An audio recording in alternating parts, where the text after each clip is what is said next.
Oh, happy hump day, my friends at Prom Sports World. Welcome back into another edition of the crossover. And on today's episode, we're going to talk about all of the NBA awards that were given out over the last few weeks, including today, where the all NBA teams were announced. We're going to get into all that content.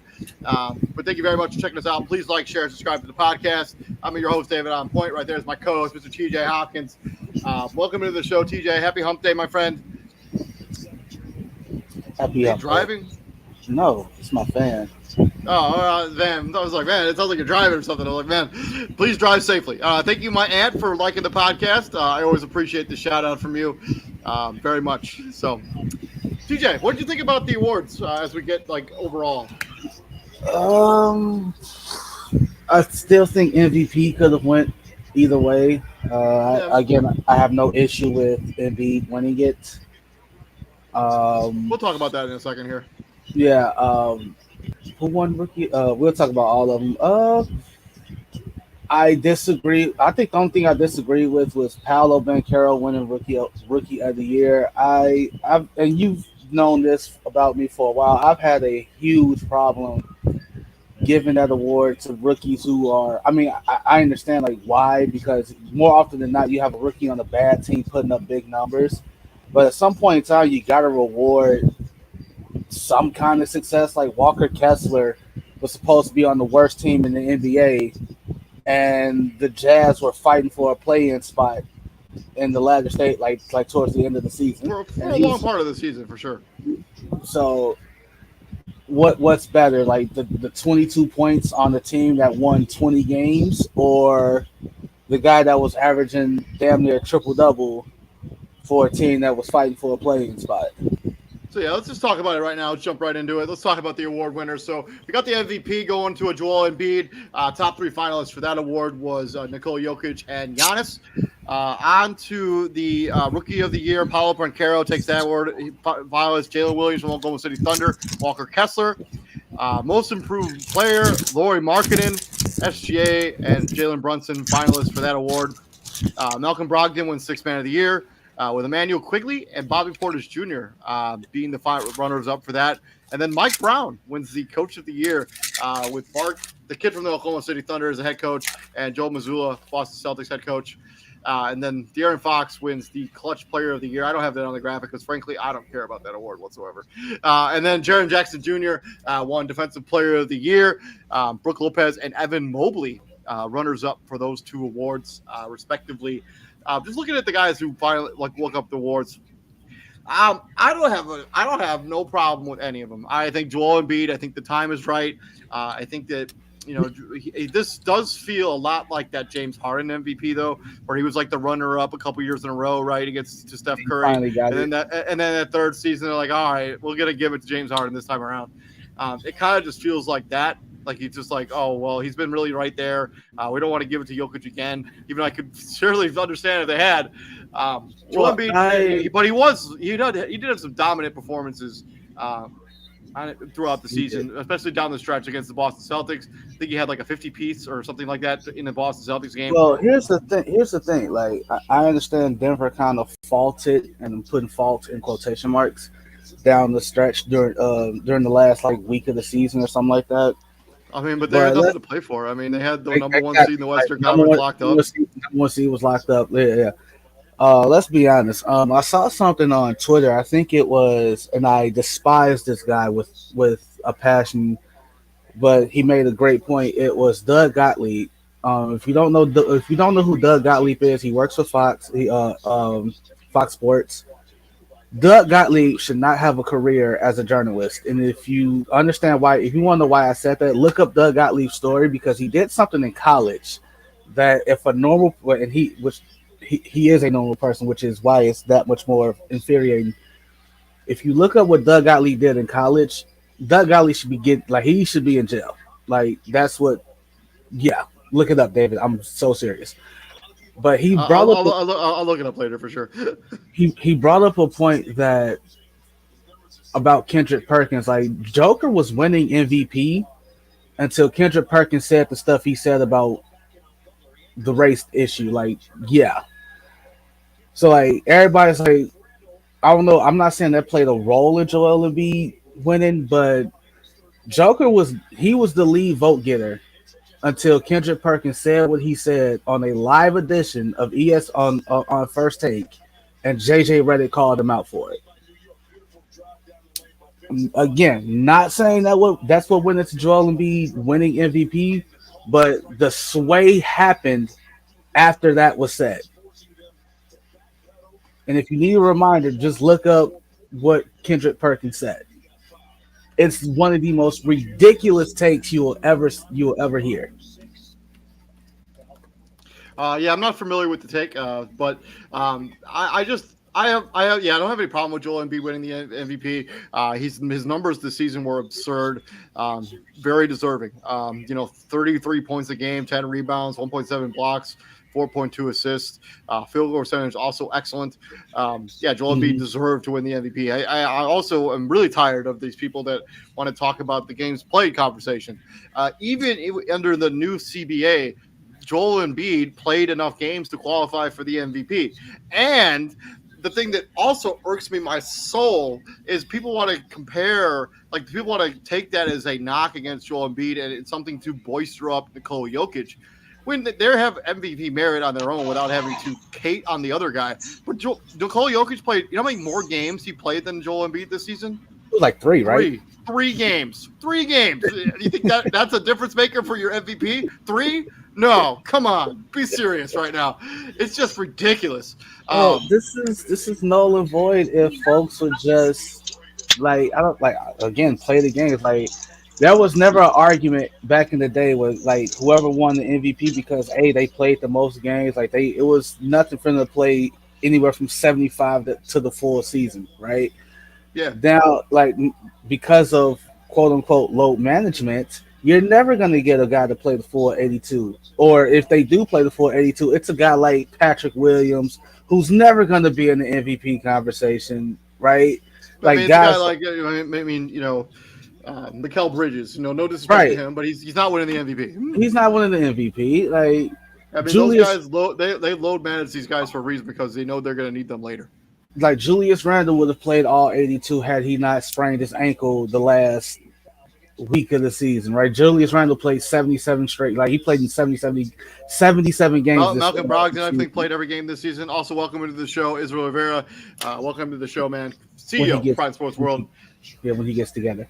But yeah, okay, I have no issue with Joel Embiid. When I had Joker winning it, but said I would have no issue if Embiid won it. I like your comparison. Like it does have that James Harden feel to it, where you had Steph win 2 in a row.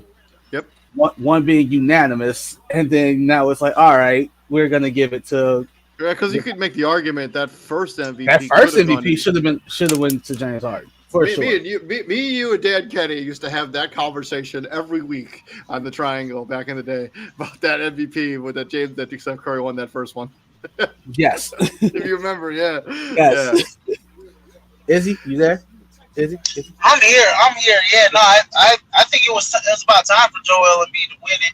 You could easily gave it to Jokic 3 times in a row, but it's just like kind of like that LeBron James thing, right? There was like a 5-year stretch, 6-year stretch where you could have gave LeBron the MVP damn near every year. Right? I think Giannis has fallen into that same kind of category. Like I think if you can make the argument, Giannis has been the MVP of the league every year. He's been the guy in the league every single year. So it's like you got to find different ways to get it, different guys to give it to. I think when I look at Embiid, I mean he led the NBA in scoring. His team was a top 3 team in the East. Not the number 1 team in the NBA, they had a better record than the Nuggets overall. Yeah, I mean, so like the and when they played against each other, he got the betterment of Joker. So I got it. I like totally agree with Joel Embiid. Well deserved for him winning this MVP award. So let's talk about some of the other awards. Defensive Player of the Year. I would have been okay with at least Brook Lopez or Jaren Jackson Jr. Winning this award. I have no problem with Jaren Jackson Jr. winning the award. I know TJ is going to bring up the foul-out conversation. They also led the league in fouls. But he was a difference maker on the defensive end of the ball with blocking shots. He had more block shots than like a super wide margin than anybody else. Yeah, this has become the most block shots award. Okay. I mean, it's been like that since Dwight Howard won 4 straight. That's what I'm saying. This has been the most block shots award. I mean, even when Ben Wallace was winning it 4 times, he won it because he blocked a lot of shots. Yeah. Not really. Dennis Rodman was just like, well, you talk about Ben Wallace. Ben Wallace was like, I mean, honestly, Ben Wallace was like a guy that, I mean, you got to give it to Ben Wallace. I mean, every time he played against like Shaq or Tim Duncan, I mean, he made it hard for those guys against some of the great bigs. So, I mean, other than the block shots and stuff like that, Ben Wallace was like legit. His positioning was flawless on the defensive end. But yeah, I mean, this has become, like I said, the most block shots award. Other than who won it? Who was the guy that won it? Is it Marcus Smart that won it? Marcus Smart. He was the first a couple years ago. But Jaren Jackson Jr. only won by 10 points. Like the voting between him and Brook Lopez was extremely close. We're talking one first place vote going one way or the other. Yeah. That's the deciding factor on this award. I think Jared Jackson has been excellent on defense, and he well deserving of this award. Yeah, I would have gave it to Brook Lopez, and I wouldn't have batted an eye. Me and you talked about this. So it's over to 6th man. Malcolm Brogdon take us home with that award. I also have no problem with this. I would have no problem with any of the 3 guys that they nominated winning this award. Malcolm Brogdon won this award by about 80 votes over Emmanuel Quickly. He was actually the guy that I picked to win this award. I think he just, or was it? Did he just get really like bad injured in that playoff series against the Knicks? So hopefully he's recovering okay against the Heat. Yeah, something like that. I think it was a ankle, knee, something like that. I don't know. Yeah, so hopefully he has a speed of recovery, gets back, to full strength. Yeah, it's an ankle injury, so.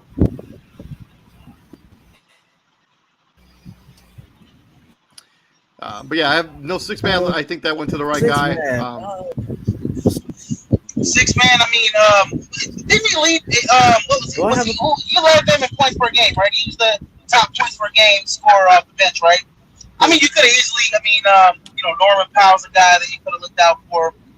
IQ. They're all well-deserving candidates, but you're right. He's coming off of being plus he's already best six man coming off the bench for the Celtics. So I mean, yeah, he's well-deserved, man. They got a top. But I think the thing is, I thought Emmanuel quickly was more important to the Knicks. His role coming off that bench.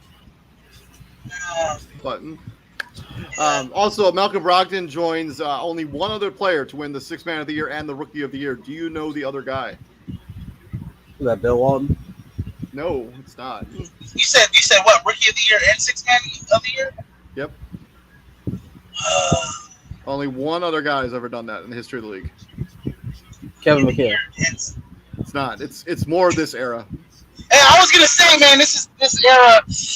What team did he play for? I think when he won it, he was on the Grizzlies. When he won Sixth Man of the Year, I think he might have been on the Heat.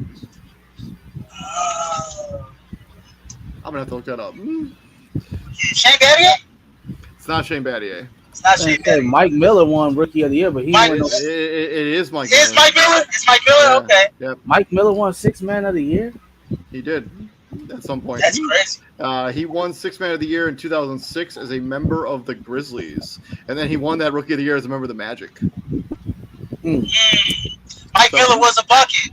He was a bucket coming out of Florida. He was good. A bucket. Two most improved player of the year. I think this is the most cut and dry award of all six of them. Like, dude was just incredible. Like, he was basically an afterthought in that Donovan Mitchell trade, and he's now basically a centerpiece to what they're going to be doing there in Utah.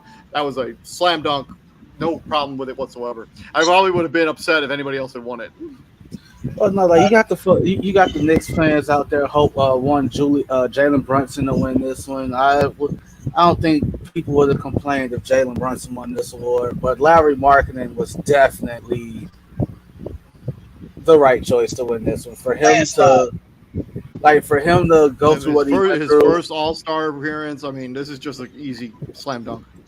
Like, for him to go through what he went through in Chicago, like being misused by Jim Boylan, by the time Fred Hoiberg got to him, the damage was already done. And he goes to Cleveland. They don't know what to do with him. Now he goes to Utah, and it's like, all right, bro, this is your show.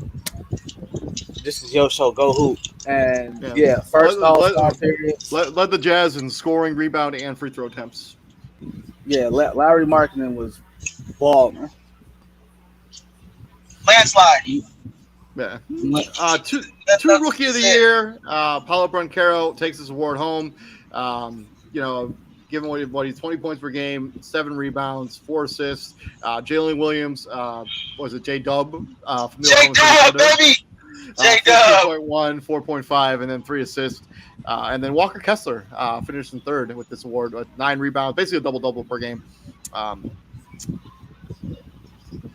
Becomes only the third Magic player in franchise history to win the award after Shaquille O'Neal and Mike Miller. That's crazy that Dwight Howard didn't win Rookie of the Year. I think that was that 2004? 2003. I mean, Chris Paul, right? It must have been. Chris Paul, probably. Was it Chris Paul? Yeah.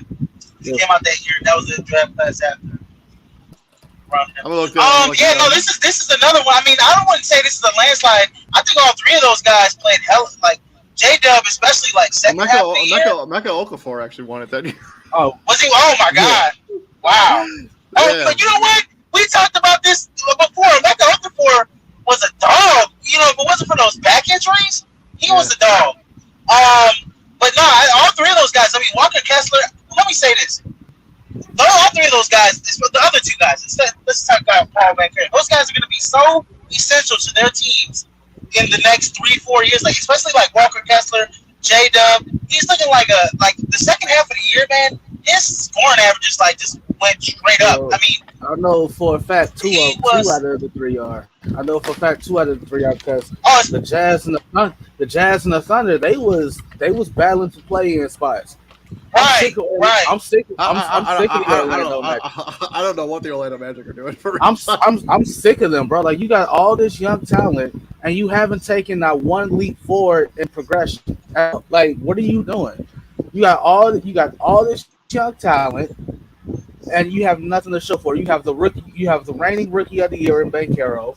You have first round pick after first round pick after first round pick. And you have lottery first round pick. Lottery first round picks.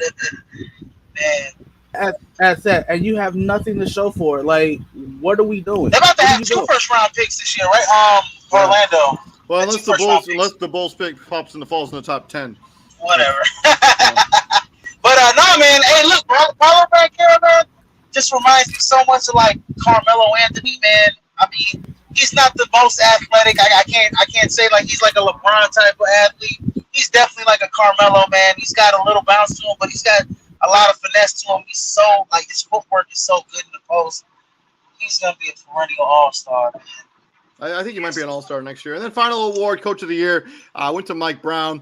Brought the Sacramento Kings to the playoffs for the first time in 18 years. I don't know how much more needs to be said. The runner-ups for that award were, as I mentioned, Joe Mazzulla, and I cannot for the life of me pronounce the name of the Oklahoma City Thunder head coach, Mark DiNangelo. They didn't.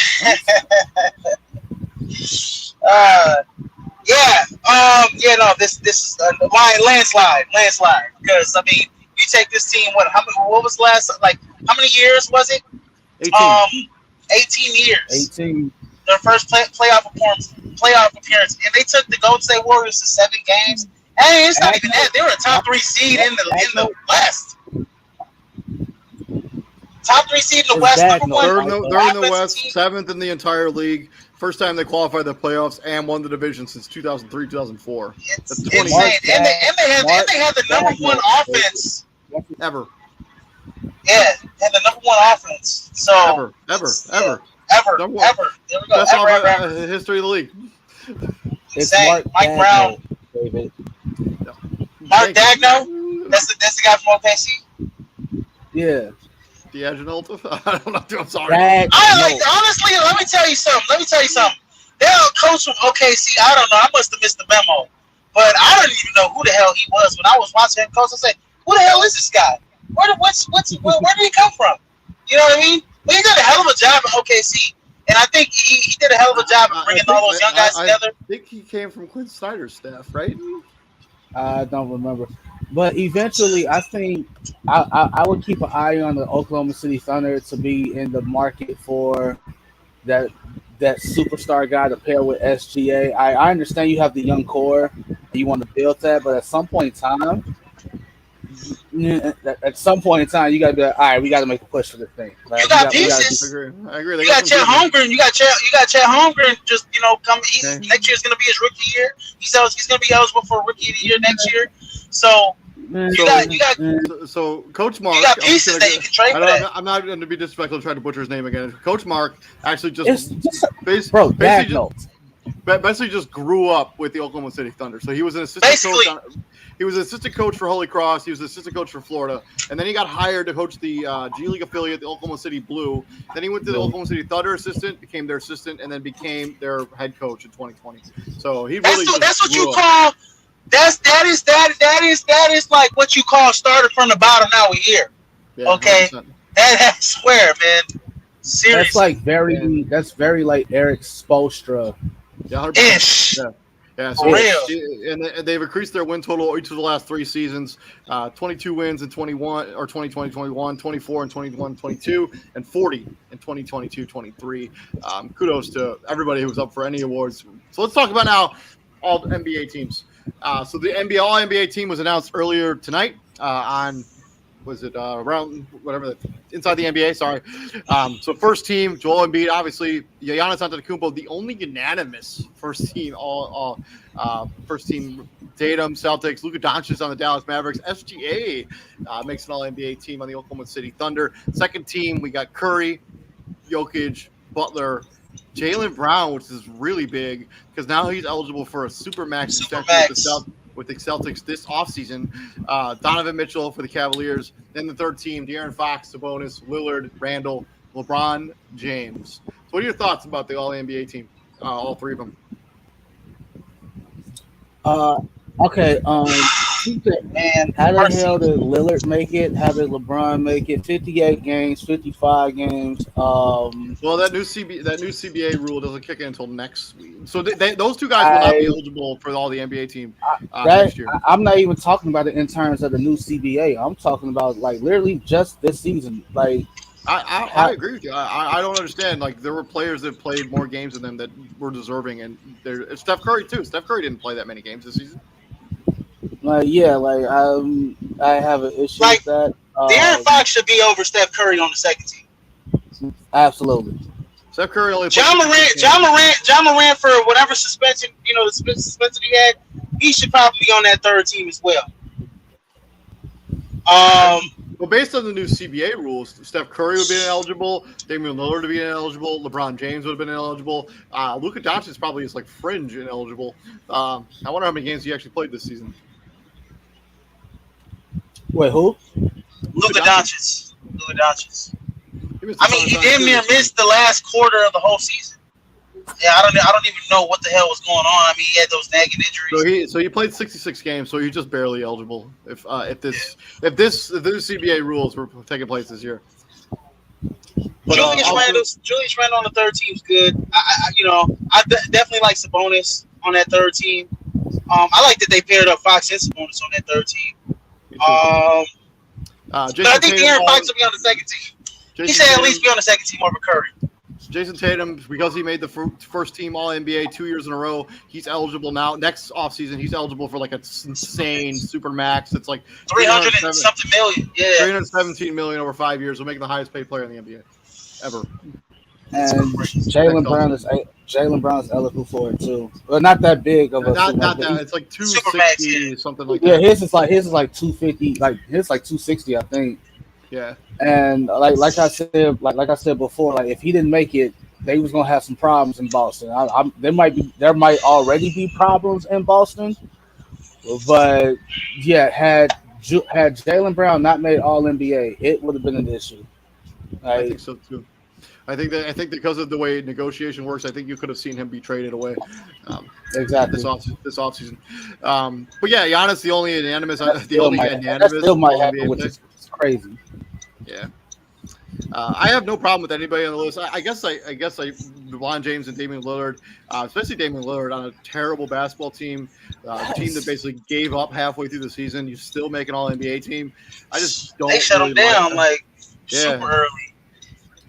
But that's always the debate. I mean, if you're going to take somebody off of an All NBA team, who are you replacing him with? Well, Jalen Brunson. Are you taking Jalen Brunson straight up? Yeah, I would. Like for real. I would absolutely. Yeah. Who would be the other guys that you would even consider like you're replacing? Those guys with, like, let's say we take LeBron. Next season, he will not be eligible for an All NBA team. Who do you replace LeBron with? Who do you replace Steph Curry with? Well, like you said, I say Fox over Curry, and then you could put Holiday on the third team. I mean, you know what I'm saying? Are you surprised that Devin Booker's not on one of these teams, given the season he had? Yes. Well, how many games? How many games did he play? Let's take a look. I'm actually shocked that John Morant didn't make an All NBA team, and I almost feel. John Morant should have made it because of all his off the court stuff. I feel like they just kind of. That's exactly what I think it is for the off the court stuff. Because so Devin Booker only played 53 games, so he's not eligible. Let's not. So he's not eligible either. We also got to think about this, so per the next CBA, all NBA teams are now going to be positionless. So it's not going to like this was the last All NBA under the current format. You need 2 guards, 2 forwards, and a center. The next All NBA, it's if they want to have it all bigs, all guards, that's what it's going to be. I like that. It should be like that. It actually should be like that. 5 best players on one team. Do you put DeMar DeRozan on the All-NBA team? He basically carried the Bulls for most of the season. Trae Young doesn't make an All-NBA team, given his numbers this season, second in assists. DeMar DeRozan was second next to De'Aaron Fox in clutch scoring this year. Yeah. So I mean, he was deserving of a 3rd-team slot, definitely. But yeah, as a whole, I have really no problem with any of the All NBA players. You can debate a few of them, but it's always that conversation. If you take them off, who's going to go in there? I think Ja Morant will for sure be an All NBA player next season. I'm trying to find how many games he played this season. So I'm having Ja Morant. Yeah, every time I try to go on Ja Morant's player page, like it just keeps crashing my computer. He played 61 games. He wouldn't be eligible either. So, well, he missed with that suspension. How many weeks did he miss? He missed like two weeks. I think he only missed like 8 games, something like that. 8 games, something like that. But he did have some injuries here and there throughout the season. So, moving on from there, let's talk about all defensive teams. Next, we got the first teams there: Jaren Jackson Jr., Drew Holiday, Brook Lopez, Evan Mobley, Alex Caruso, which I was pretty surprised that he made an All-NBA team, defensive team. No offense to him. Second team: Derek White, Draymond Green, OG Anunoby, Dylan Brooks, and Bam Adebayo. Thoughts on the all defensive teams? I got a problem that Jaden McDaniels isn't on this damn list. He should at least be on the second team.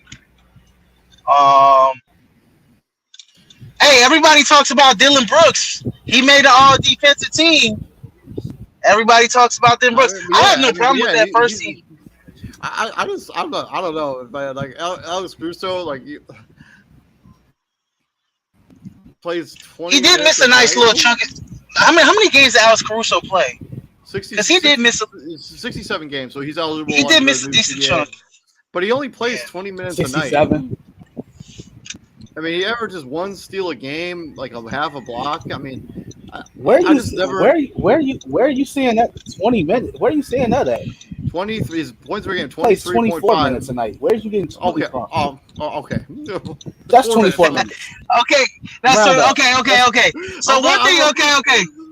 So would you? So with Alex Caruso, I think a lot of the stuff that he doesn't reflect so much in the box score in terms, because steals could be steals could be like a tip, anything that's tipped and brought to you. Steals are it's not like you're pickpocketing. It's a wishy-washy stat. But everything that he does, his basketball IQ, like the opponent's field goal percentage against Alex Caruso is some of the lowest in the NBA. So, I don't have a problem with him going on the first team. You don't have Giannis on either of the all defensive teams. I can't get past that. I can't sign off on that. I just don't get it. Don't miss 17 games. I don't know. Brook Lopez should be on it. His teammates should be on it. Don't miss 17 games. Right? That's Marcus Smart, the guy who won Defensive Player of the Year last year, is not at all defensive team. Alex Caruso is over him. Jaden McDaniels, another guy that we talked about. Nicholas Claxton, who was really valuable for the Brooklyn Nets down the stretch there. Luke Dort for the Oklahoma City Thunder basically was the anchor there, as SGA was the scorer there in that front backcourt. I would have taken Luke Dort or Marcus Smart over probably Alex Caruso, in my opinion. But that's why I don't have a vote. So, like I said, man, second team could go to. I really would have loved Jaden McDaniels. He literally can play. I've been raving about him all year. He could really play 1 through 3 effectively. The fact that they don't have a third team for this, so I always thought they had a third team. They should probably implement that. Well, I mean, there's no real incentive to do so because it's not like if you make an all defensive team, you're getting all the cash, all the bonuses that go with it. I mean, I was trying to find what the defensive all defensive team, like what the trophy looks like. I couldn't. Because I don't think there is one. Yeah, but all NBA has a trophy. Why doesn't this have a trophy? They probably give him a little plaque. I mean, right, the NBA is literally, shitting money, and they can't make an award for the defensive team. Like, come on. They can make that stupid globe for having the best record in the NBA, or regular season record. He said they can make that stupid globe. They can make a trophy for winning the conference. Just come on. They can make an MVP in the in the playoffs, like before Eastern Conference Finals. Like, come on, make a trophy for this. It's not that hard. I have no issue with Caruso making it. That's just me, David. You're a hater. I'm just not biased. No, I'm not biased either, bro. I'm a little biased, but I'm gonna say this though. Like, if I wasn't a Bulls fan, I'd even say like, yo, Caruso is well deserving. I mean, like, look at the stats of his opposition. I mean, he makes it really hard on them to score the basketball, and then a lot of the stuff that he does doesn't reflect in the box score. Like I said, man, I mean, his basketball IQ is so high. The way he gets over screens. I mean, he's probably got to be one of the highest players to draw offensive fouls on a screenplay in the NBA. That stuff doesn't reflect in the box score. He's definitely one of the leaders in charges drawn. Yeah, whatever the terminology is for it. Moving on to the final category before we get up into GOAT talk, all rookie teams. So first team, Francaro, Williams, Walker Kessler, Keegan Murray, Benedict Mathurin for the Indiana Pacers. On the second team, Jaden Ivey, Jalen Duren, Jabari Smith Jr. for the Houston Rockets, Jeremy Sochan for the San Antonio Spurs, and Tari Eason for the Houston Rockets. I wholeheartedly believe that Jabari Smith Jr.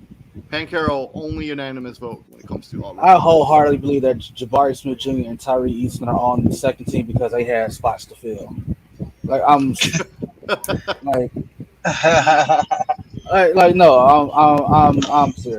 I'm so serious. I think Jeremy Sochan is gonna be a nice player, man. This year. If he continues shooting his free throws one-handed, with his left. I don't have a problem with the first team at all, man. The first team is solid as all hell. You gonna sit here and tell me Tariq ain't Shaden? Well, what's his name from Portland? Shaden Sharp. Yeah, the high flyer. Ain't you gonna sit here and tell me Tariq Eason had a better season than Shaden Sharp? No, can't do it. I don't know. We can only really talk about what we can talk about here. And these are the guys that I don't care about them two damn Rockets players. I mean, but you're right though. Tyree Eason, come on now. And you come on now. These are the other guys that receive votes, right? So AJ Griffin from Atlanta, Christian Braun from the Denver Nuggets, the other Jalen Williams from Oklahoma City, Andrew Nembhard, Shaden Sharp had 36 votes, second place votes. Jaden Hardy for Malachi Brannon, also for the San Antonio Spurs. Dyson Daniels. Yo, I like Malachi. Mark Williams, Charlotte, and Marchand Beauchamp from Milwaukee Bucks all received votes. Out of all those guys, I think where he's talking about, I think it is. I don't know if the rookie team is going to be the same thing as the All NBA teams as in terms of position, but I don't know. Andrew Nembhard had some games where he lit it up. I would have put him over him. I think maybe the problem he had is that he was kind of overshined, shadowed by Benedict Mathurin. Yeah, who was just better than him this season. Yeah. Mm-hmm. And Tari Eason actually got 2 first team votes. Jabari Smith Jr. also got 1 first team votes. Fuck out of hell. I imagine it must have been the Houston Rockets beat writer who made that vote. Had to be. Had to be. Walker Kessler got 1 first place vote for Rookie of the Year, and it was a Salt Lake City guy, and everybody was mad at the Salt Lake City guy. What did you expect? I'm not gonna vote for my guy. Get out of here. Yeah, I have no problem with Jalen Duren being on second team because again, Walker Kessler was just like Walker Kessler, he was that in terms of rookie big man, he was that guy. Yeah. Like he was that guy. Keegan Murray, again, when you play a role in ending the longest playoff drought in the NBA, And he was super valuable for them. So, I actually like both of the All NBA rookie teams. I have no issues whatsoever with it. I think the two Rockets players, man. This rookie class should be good moving forward, I feel.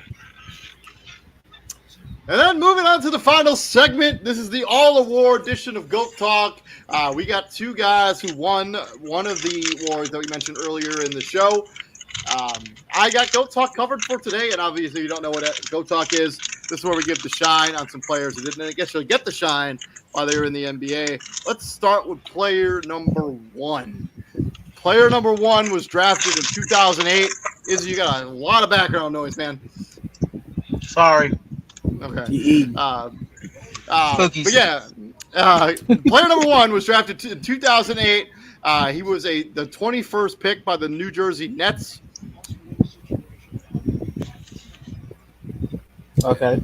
2008, 21st pick, New Jersey Nets. So he played for the New Jersey Nets, Orlando Magic, the Pelicans, Rockets, Suns, Heat, Rockets. A lot of damn teams. He won the Most Improved Player of the Year in 2012.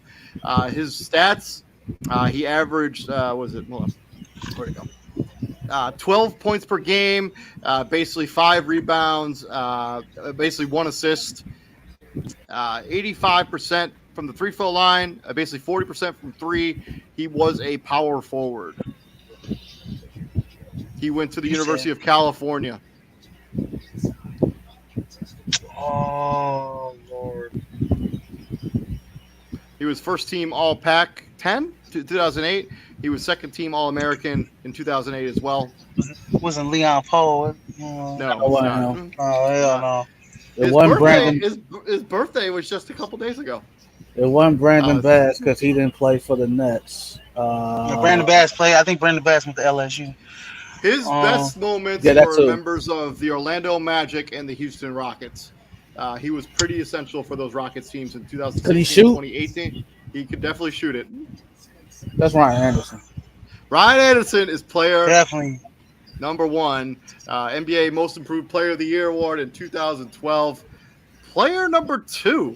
It must have been like the quietest, most improved ever. Hey, don't be disrespectful. Player number two was drafted in 2003. He was the first-round pick, the 28th pick in 2003 by the San Antonio Spurs, but never played for them. He did play for, in no particular order, the Raptors, Suns, Pacers, Celtics, Golden State Warriors. He was an NBA champion, NBA Sixth Man of the Year in 2007. He's got a FIFA championship, top scorer. He's also got a Rio de Janeiro State Championship in 2011, Brazilian League champion in 2002. He was an NBA champion as an assistant coach in 2002 as well. He averaged 10 points, basically 11 points per game. You said in 2002 he was an NBA champion coach? Yep. 2002? Yeah. 2002, he was drafted in 2003. No. He was on that staff. Yeah, so he was drafted in 2003. But you said he won the championship as an assistant coach in 2002. Sorry, 2022. Sorry. How the hell he won It's a lot of numbers, all right? It's a lot of numbers. But yeah, he was also averages 2 assists per game. Do you know who player 2 is? Wasn't Thiago Splitter? I don't think, because I think he actually did play for the Spurs. Never played for the Spurs.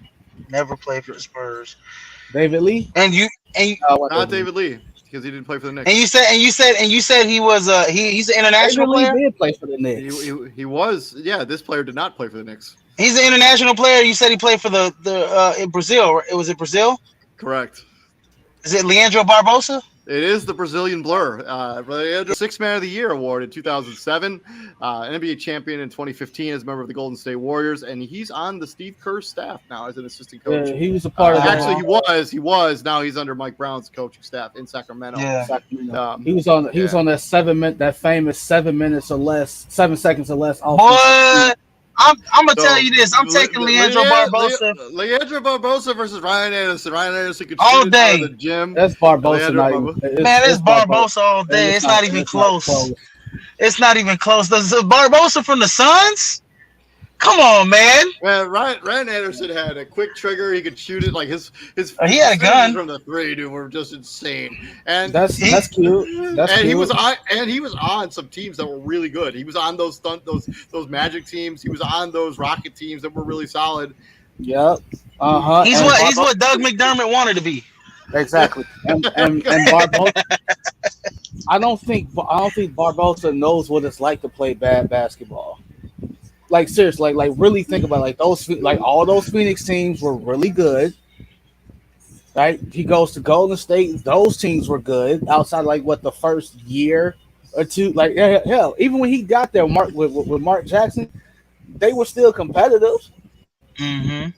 So the season that Ryan Anderson won Most Improved Player of the Year, he averaged 16 points a game, basically 8 rebounds. He shot it 40% from the 3-point line, which is even his best in his career. He had a season where he shot it 41% from the three. Let me look up and Barbosa won 6-man. If I'm right, he did. Right, he won 6-man when he was on the Suns. He did. And what was his averages there? Hold on one as second. 6-man. I know he was up there, bro. I gotta look this up. So hold on a second. He was at like 18 points a game. Man, dude was insane when he was on the Phoenix Suns. He should have been starting somewhere. When he was playing for the Suns, he should have been starting somewhere. Well, you remember he had to go. He during the pandemic or during the lockout, he went back overseas and basically got trapped there for a couple of years. He couldn't get out of those. He couldn't get out of his contract. So the year that he won Sixth Man of the Year was 2007. So he averaged 18 a game. Come on, 18 a game. 4 assists. He shot at 43% for the 3-point line too. Like, god damn. Oof. All right, Hey, come on, man. I don't know who had a worse I don't know who had a worse stroke on that team, him or Sean Marion. Had to be Sean Marion. Bro, and they were going in though, bro. Those they went in at 43% clip, man. Dude, he had an ugly shot.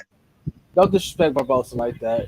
Like Sean Marion has the ugliest form in the history of the NBA. And Kevin Martin's shot is much better. Oh my gosh, Kevin Martin's shot. Oh my gosh, it's better than Sean Marion's. And Kevin Martin was like, we all talk about like the Ball brothers, or not the Ball brothers, but we talk about Lonzo Ball. Like Kevin Martin, like nobody fixed his shot whatsoever, and he was still making them joints. You know what's crazy about Kevin Martin? Like thinking back on it, Kevin Martin was like the centerpiece of that James Harden trade when they originally made it. Like he was the piece that the Oklahoma City Thunder wanted. Like he was like, oh, we're gonna get Kevin Martin.